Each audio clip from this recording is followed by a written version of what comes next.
Hi, you guys. As previously mentioned, we are going to start the year off with our unit on cells. During this unit, you are going to understand that all organisms are composed of one or more cells, and you're going to recognize that the presence of a nucleus determines whether a cell is prokaryotic or eukaryotic. So to get started in this unit, we're going to begin our presentation on cells and the definition of life.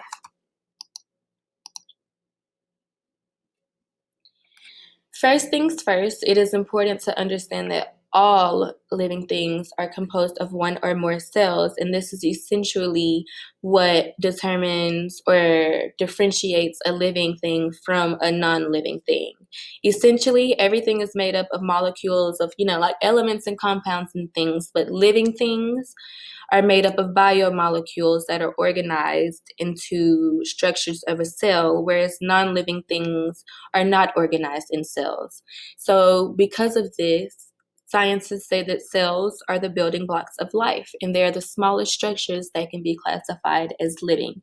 And again, please note and understand that only living things are made of cells.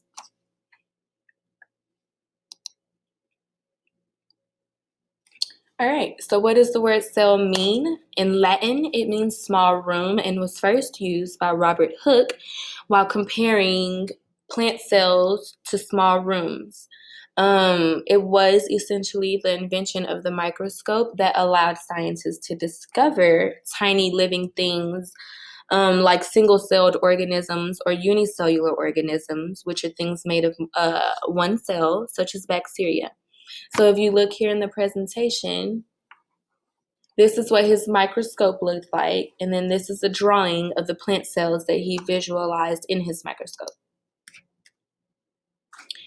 So this is important. This is a very heavily vocabulary weighted content area, I guess I should say. So our first vocabulary word that you'll need to know and understand is organism. And an organism is a single, complete, living thing. So this paramecium is an organism, single, living, complete thing. This mushroom is an organism, and so is the giraffe.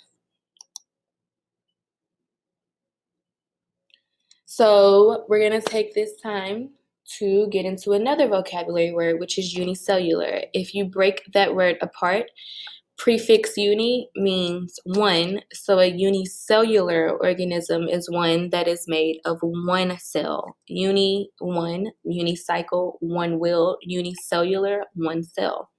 A unicellular organism is also known as a single-celled organism. Our next vocabulary word, multicellular. If we break this word apart, we have the prefix multi, which means many. So a multicellular organism is one that is made of many cells. If you think multi-purpose, it's something that can be used for many things. If you think multicellular, many cells. So any organism that you can see clearly with your naked eye without having to use a microscope is multicellular. So think a human, think a tree, think a mushroom.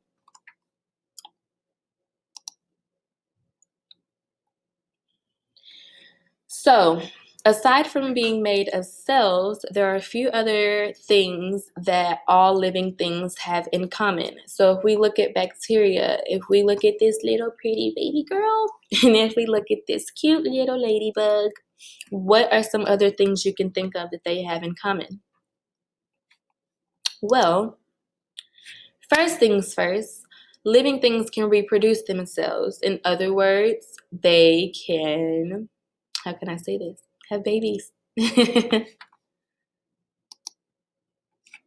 Living things perform chemical reactions such as getting energy out of food. And all living things contain a set of instructions in the form of DNA. That is the end of this presentation, and yeah, let me know if you have any questions.